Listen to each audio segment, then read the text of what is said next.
नारद जी को समझाने के लिए सनत कुमार ने एक बड़ा सुंदर आख्यान सुनाया,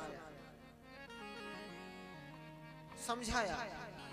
देखो बहुत समय की बात है, एक तुंगभद्रा नाम की नदी थी, उसके किनारे अनुपम नाम का नगर बसा था। उसमें आत्मदेव नाम के ब्राह्मण रहते थे। अच्छा, दुनिया में 4 सुख प्रधान बताए हैं। पहला सुख निरोगी काया, दूजा सुख घर में हो माया, तीजा सुख सुलक्षणा नारी, चौथा सुख पुत्र आज्ञाकारी। आत्मदेव को 2 सुख तो प्रचुर मात्रा में मिले थे, निरोगी काया और घर में माया। लेकिन तीसरा सुख यह प्रचुर मात्रा में नहीं था। कौन सा? सुलक्षणा नारी। पत्नी सुलक्षणा नहीं थी। पत्नी का नाम क्या था जानते हैं? पत्नी का नाम था श्रीमती धुंधली देवी। क्या नाम था? जोर से बोल दो, कोई सजा नहीं होगी किसी को। क्या नाम था पत्नी का? धुंधली देवी। अब बोला, यथा नाम तथा गुण, जैसा नाम वैसे गुण भी थे। हर समय धुंधला ही धुंधला दिखता था, हर किसी को शक की दृष्टि से देखना, उग्र स्वभाव। जब तक पति देव घर पे रहते हैं तब तक शांत रहती है। पति देव घर से चलने जाने के बाद देखो उसका तांडव। जब तक किसी बात को लेकर के पड़ोसों से लाठी चार्ज न होवे तब तक उसका खास नहीं हजम नहीं होता। ऐसी आदत। लोक वार्ता रता, दूसरों की चुगली करने में, निंदा करने में बड़ा आनंद आता है उसे। और माफ करना, कुछ माताएं होती हैं काम काज से फ्री हो जाएंगी, एक जगह बैठ करके पूरे घंटे 2 घंटे जितना घर काम से फालतू समय मिलेगा बैठ जाएंगी और पूरे मोहल्ले भर की चर्चा शुरू हो जाएगी। इसके घर ऐसा, उसके घर ऐसा, इसकी बहू ऐसी, उसकी बहू ऐसी, इसके यहाँ ये, उसके यहाँ वो, और बाद में फिर पल्लू झाड़ के उठ जाएंगी। बोले अरे मरने दो दारी, हमें क्या लेना देना, मरने। अच्छा ये बताओ, जब लेना देना है ही नहीं तो फिर ये फालतू चर्चा करने से मतलब क्या हुआ? दूसरों की निंदा करने में जिन्हें रस आता हो, ये समझ लो धुंधली कई परिवार से और उसी के गुणों से मिलती जुलते लोग हैं। आपसे नहीं कह रहे हैं, आपको तो कथा सुनने में रस आता है। अगर ये गलती हो तो माफ करना, इसको दूर कर लेना। बोले भक्त वत्सल भगवान की। दूसरों की निंदा में जिह्वा का क्यों दुरुपयोग किया जाए? समय का दुरुपयोग। ये धुंधली का स्वभाव।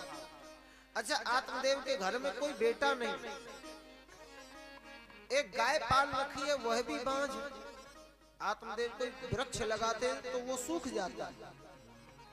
लोग आत्मदेव का मुंह देखते हैं तो कहते हैं अरे राम राम, निपुते का मुंह देख लिया, सगुन खराब हो गया। लौट जाते हैं घर को वापस।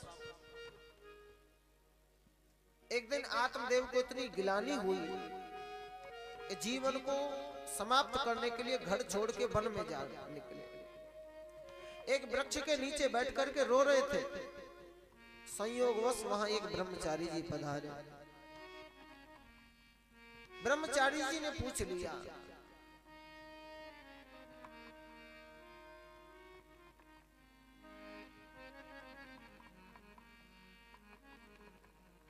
कथम रोषित विप्रत्वम काते चिंता वर्यसी, बदत्वरम सत्वरम मह्यम स्वस्य दुःखस्य कारणम्।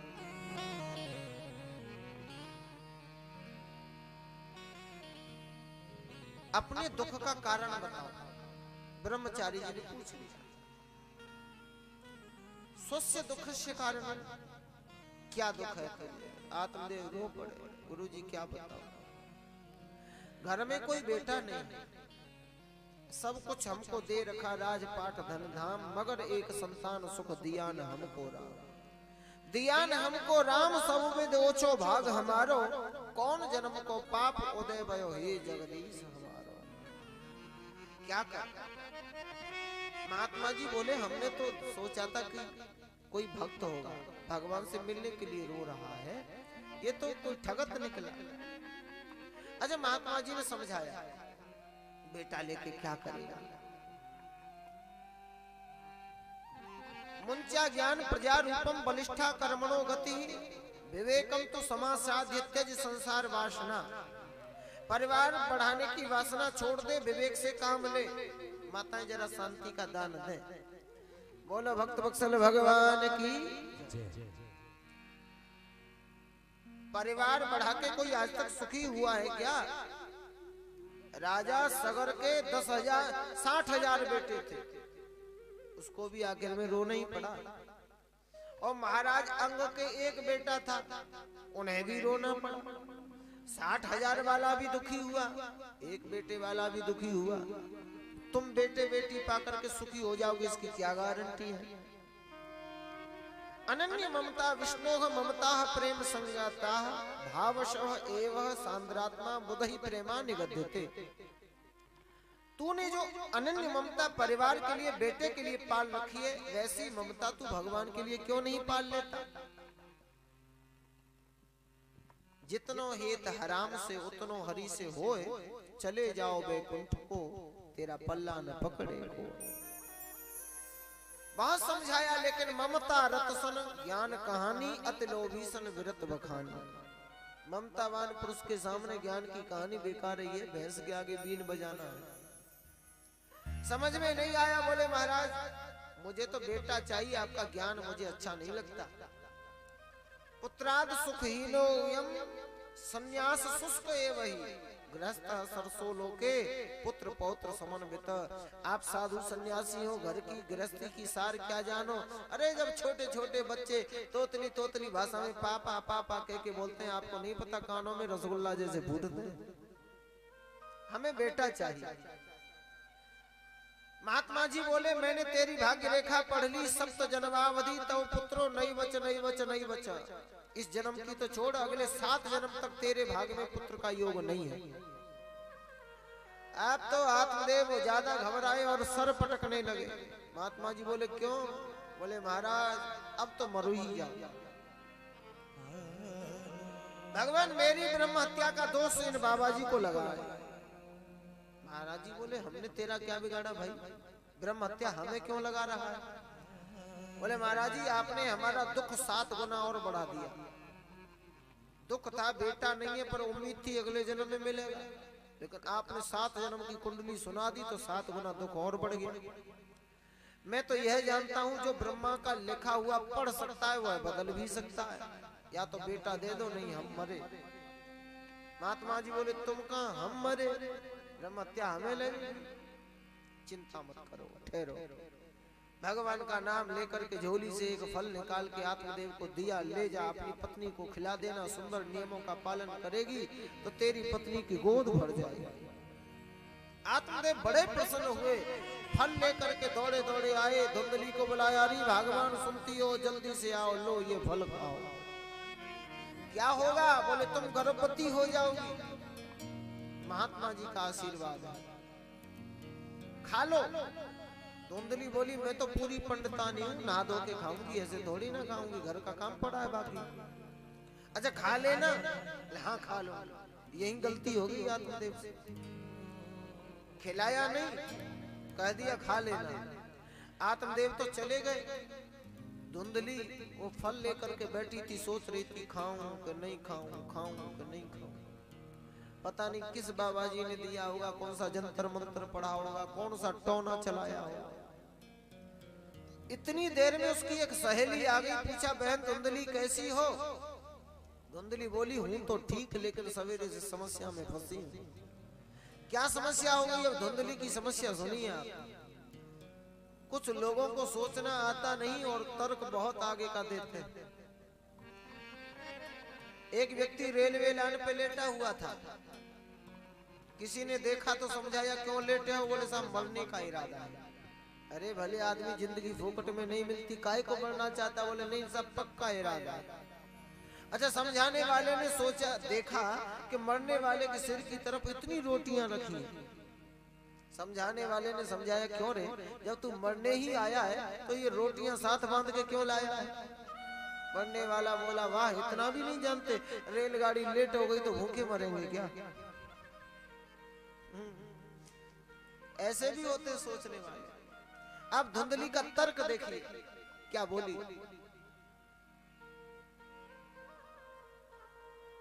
फल भक्षेण गर्वस्यात् गर्वेणोदर वृद्धता स्वल्प भक्ष्यम ततो शक्तिर गृह कार्यम कथम भवेत। बोली, फल भक्षेण गर्वस्यात् गर्वेणोदर वृद्धता। तेरी बात मान लेती हूँ, फल खाने के बाद मैं गर्भवती हो जाऊं तो गर्भवती होने के बाद जब मेरे गर्भ का आकार बढ़ेगा, जब मेरे पेट में बालक बढ़ेगा तो क्या मेरा भोजन कम नहीं हो जाएगा? स्वल्प भक्षम ततो शक्तिर। अच्छा, जब मैं कम खाऊंगी तो क्या मैं कमजोर नहीं हो जाऊंगी? धुंधली का तर्क देखिए। स्वल्प भक्षम ततो शक्तिर, तो गृह कार्यम कथम भवेत, ये फिर सारे घर का काम मैं अकेले जो संभालती हूँ वो कौन करेगा? कम खाऊंगी, कमजोर हो जाऊंगा, कौन काम करेगा?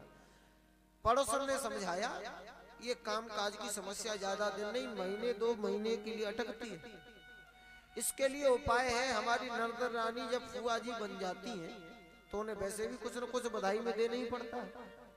उससे बढ़िया तरीका यह है कि नर्द रानी को 3 महीना पहले घर बुला लो और खूब जम के काम करवाओ, मशक से बर्तन धुलवाओ, झाड़ू लगवाओ, पोछा लगवाओ, भोजन बनवाओ, और समय पर जो बधाई के नाम पे बने वो दे दो, उठा के चलता करो। ननद को बुला लेना। धुंधली बोली, ना ना ना ना ना, ननद को नहीं बुलाऊंगी। क्यों? बोले, तू नहीं जानती, मेरी ननद तो माँ चोटी है। तू 3 महीना की बात करती है, वो 3 दिन में पूरा घर साफ कर जाएगी। मंदासम मई सर्वस्वम ननंदा संगरे सदा। इससे बढ़िया तो कोई नौकरानी रख लूंगी। बोले, हाँ ये भी काम ठीक है, नौकरानी रख ले पर फल खा ले।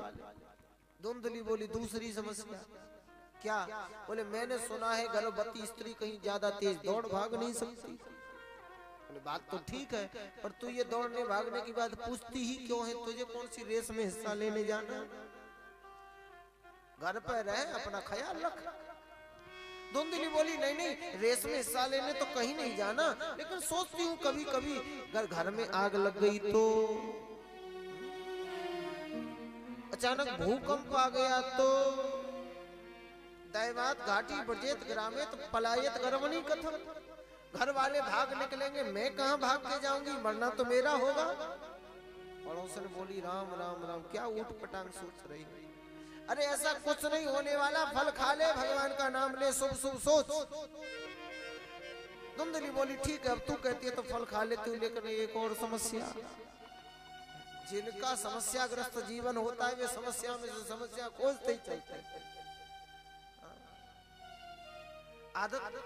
अब क्या समस्या? बोले, मैंने सुना है कि सुखदेव जी अपनी माँ के पेट में 12 वर्ष तक रहे थे, क्या सच है?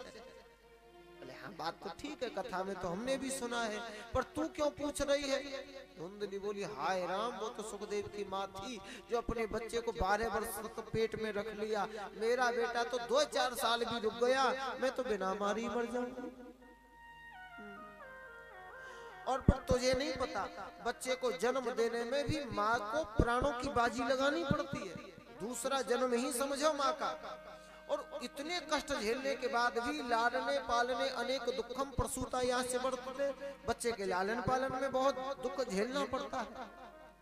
मेरी नजर में तो विधवा और बांझ स्त्री ही सुखी है, कुछ भी हो जाए मैं ये फल नहीं खाऊंगी, फैसला कर लिया। पड़ोसन तो चली गई, तू जाने तेरा काम, मैं चली।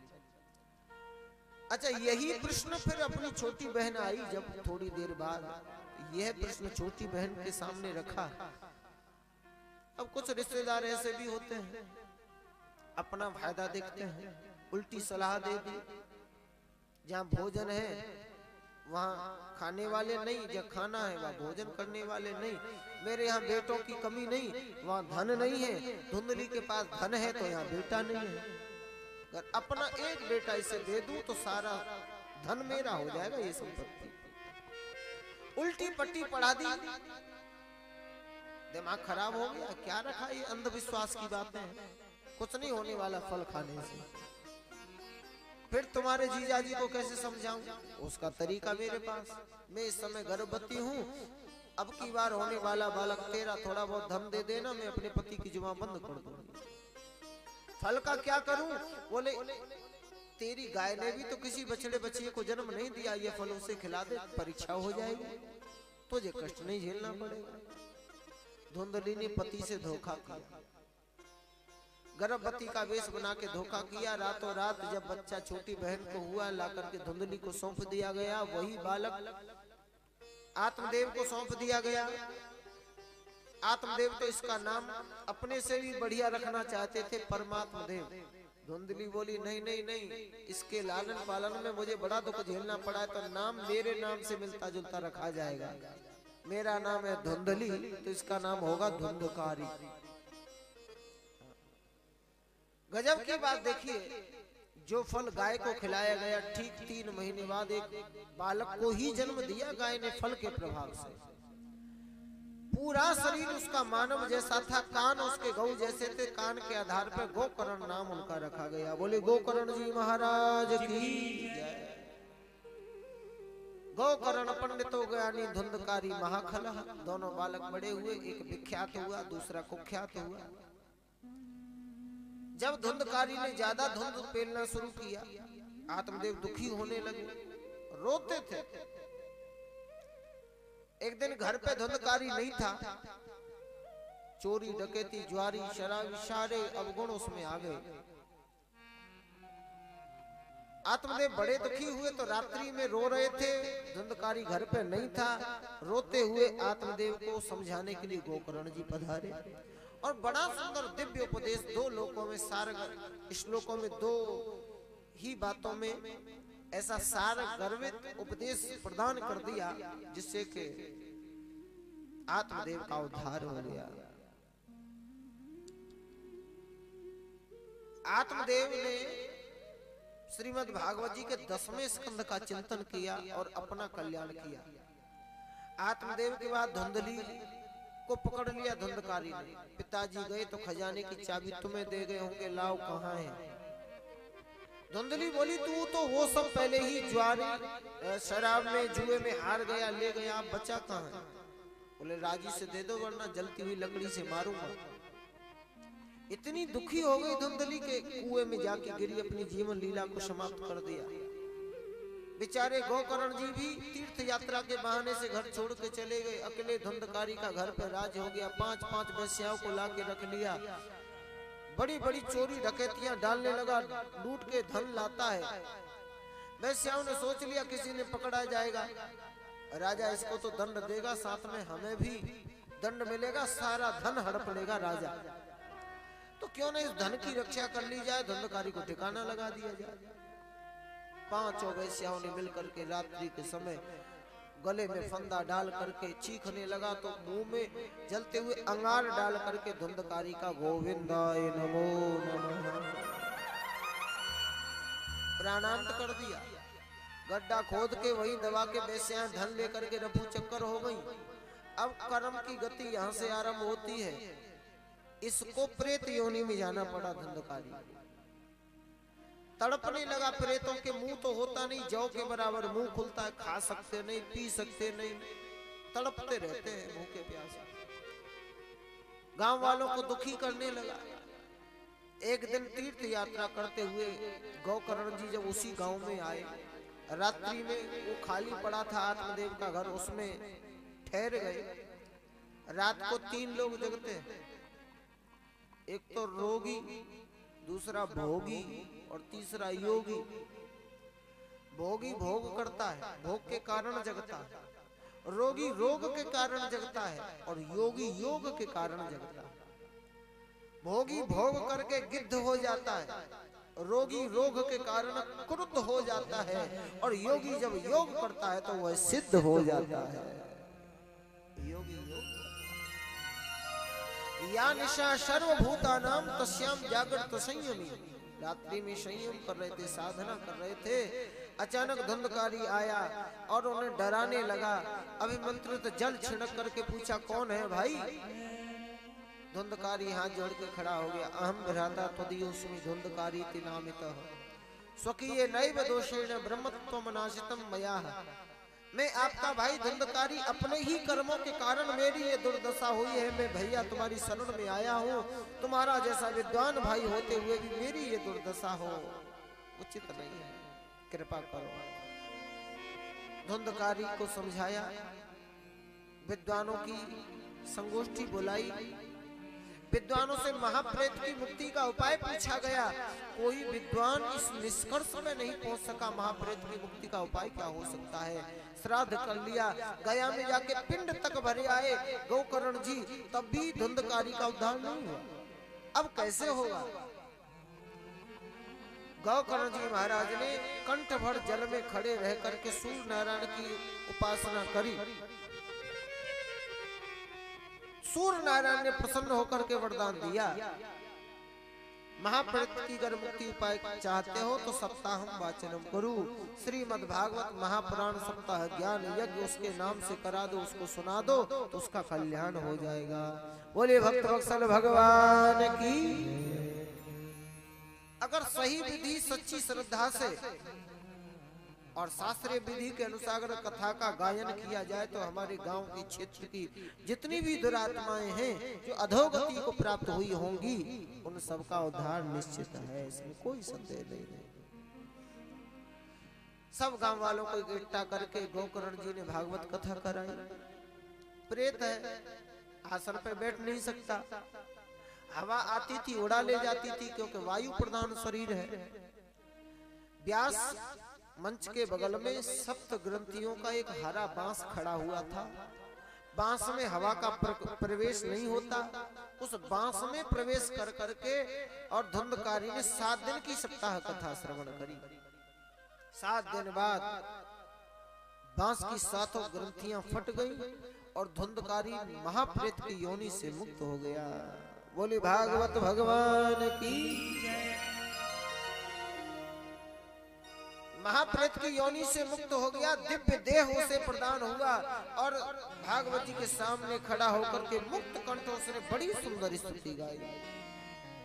धन्या भागवती वार्ता प्रेत पीड़ा विनाशनी सप्ताहोपि तथा धन्यम कृष्ण लोक फलप्रदम। धन्य है इस भागवत सप्ताह के लिए, प्रेत पीड़ा से छुड़ाने वाली है। इसका सप्ताह पारायण भी धन्य है जो कि भगवान के धाम को भी प्रदान कर देने वाला है। आग जब जंगल में लगती है तो गीली और सूखी सारी लकड़ियों को जला करके स्वाहा कर देती है। ठीक इसी प्रकार श्रीमद् भागवत महापुराण का जब सप्ताह ज्ञान यज्ञ होता है, कायिक वाचिक मानसिक तीनों प्रकार के जो ताप साप संताप होते हैं उनको जला करके नष्ट कर देता है। धुंधकारी कहता है, अरे मानवो बुद्धवदाह एव तो येषु मस्काः एव जन्तसु जायन्ते मरणा यैव कथा श्रवण वर्जिताः। जो लोग कथा नहीं सुनते, कथा श्रवण से वंचित हैं, वे तो ऐसे समझो जैसे जल में बबूले और जीव जंतुओं में माखी माचर केवल मरने के लिए ही पैदा हुए हैं। इस शरीर पर इतना गुमान करते हैं, इसको इतना सजा संभाल करके रखते हैं, इसकी औकात क्या है। अस्ति स्तब्धम चरणावनब्धम मांस श्रोणित लेपितम दुर्गंधाम पात्रम मूत्रपुरीशयो। हड्डियों के आधार पर यह शरीर खड़ा हुआ है, ऊपर से चमड़ा और रक्त और मांस थोप दिया है, नस नाड़ियों की रस्सी से इसे बांध दिया है। मानते हैं हिरण जैसी आंखें सुंदर है, पर आंखों से निकलने वाली चीज सुंदर नहीं है। मानते हैं कि जलेबी जैसे कान सुंदर हो सकते हैं, लेकिन कान से निकलने वाली चीज सुंदर नहीं है। माना कि ये तोते जैसी नाक सुंदर है, लेकिन नाक से निकलने वाली चीज सुंदर नहीं है।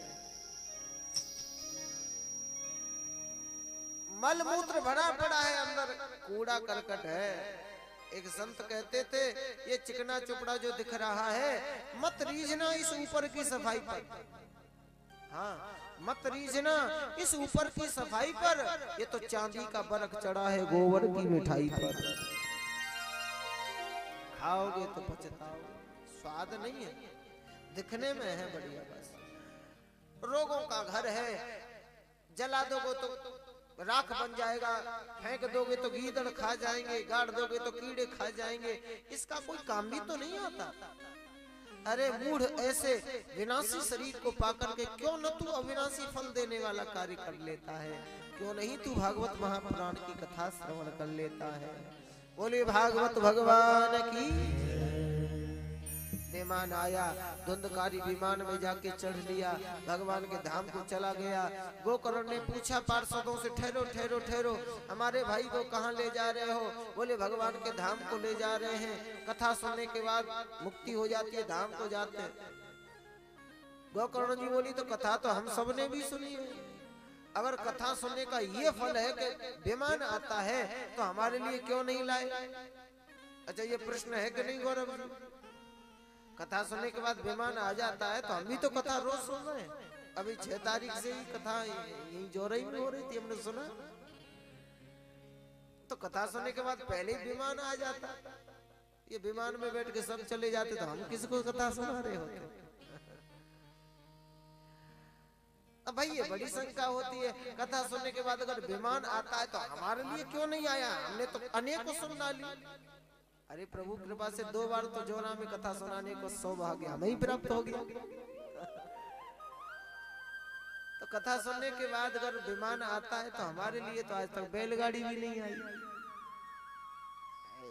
ज्यादा वीआईपी नहीं तो इतना तो बैलगाड़ी भेज देते। तो भाई विमान की परिभाषा कुछ अलग है। विमान की परिभाषा क्या है? विगता माना इति विमान। कथा सुनने के बाद जीवन में विमान आ जाए, मान अपमान की इच्छा न रह जाए, शरीर से लगाव न रह जाए, संसार से लगाव न रह जाए। हनुमान जी का नाम हनुमान क्यों हो गया? क्योंकि उन्होंने अपने मान का हनन कर लिया, इसलिए उनका नाम हनुमान हो गया। बोले हनुमान जी महाराज की। तो कथा सुनने के बाद हमारे जीवन में विमान आ जाए, अपमान निरादर सारद ही, सब संत सुखी विचरंत मही, ऐसा जीवन हमारा हो जाए तो विमान आ जाएगा। तो वो विमान आएगा कैसे? अच्छा, वो कुछ पार्षदों ने नियम बताए, उन नियमों का पालन करके और गोकर्ण जी ने फिर दोबारा कथा कराई, तो जितने श्रोता लोग थे उतने ही विमान आए और सब श्रोता सहित भगवान ये गोकर्ण को अपने हृदय से लगा करके अपने धाम को ले गए। बोले भक्त वत्सल भगवान की। अयोध्यावासिने पूर्वम यथा रामेण संगीता। जिस प्रकार अयोध्यावासी भगवान राम के साथ साकेत धाम को पधारे थे, वैसे ही कृष्ण भगवान गोकर्ण जी के साथ सभी श्रोताओं को ले गए। ये भगवान की कथा की महिमा है। कथाओं के जो नियम है वो आपको, जिन कथाओं को सुनने के बाद विमान आता है वे कथाओं के नियम और सुनाए। सौनक ऋषियों ने पूछा, सूत जी बोले अब तो वो जो नियम है वो तो मैं तुम्हें कल दिन में 1 बजे से बताऊंगा। कथा सुनने से जिन नियमों का पालन करके कथा सुनी जाती है, क्या नियम है, उनकी चर्चा कल दिन में 1 बजे से